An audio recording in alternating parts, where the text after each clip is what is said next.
Hey everyone, it's Michelle with Onward Education. Thanks so much for joining me today.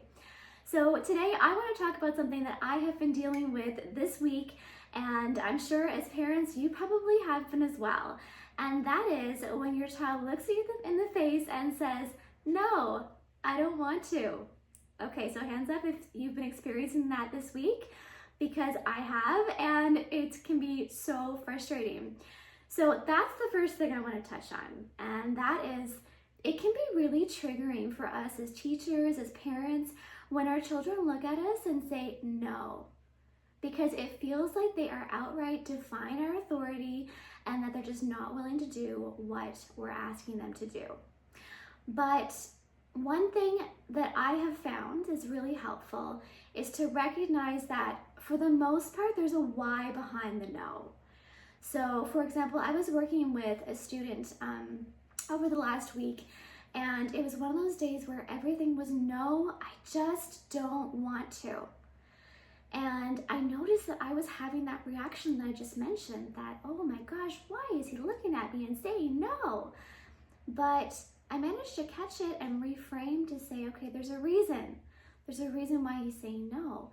And when I dug a little deeper, I realized that that was a really hard day for him transition-wise, because his regular classroom teacher wasn't there, and she is his security at school. He knows me, but he doesn't know me like he knows his regular classroom teacher. So that was the first thing I had to do, was determine the why.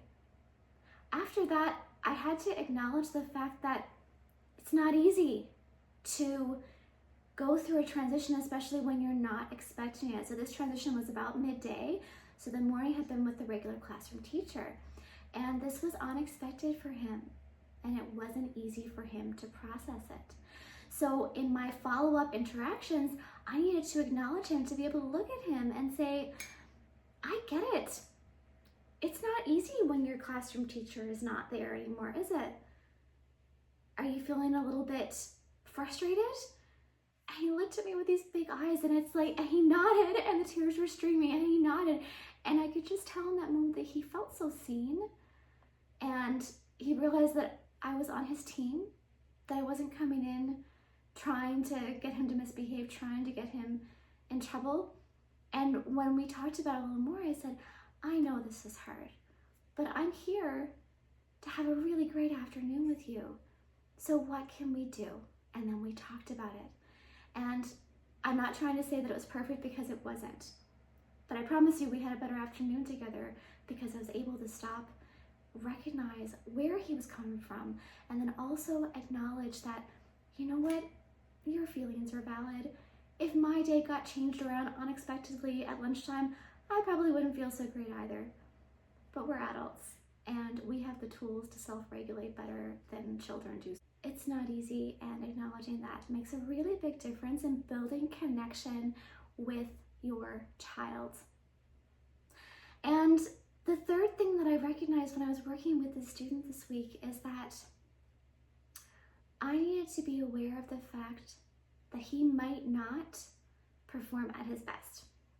So when our kids are saying, no, I don't want to, we have to recognize it doesn't necessarily mean they're just trying to defy us.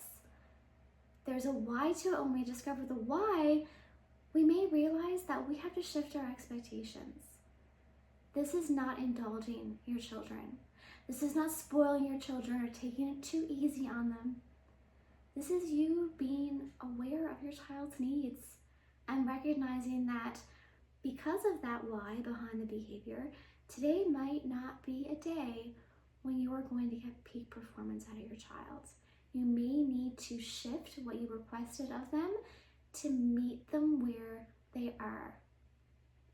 So that is my experience over the last week.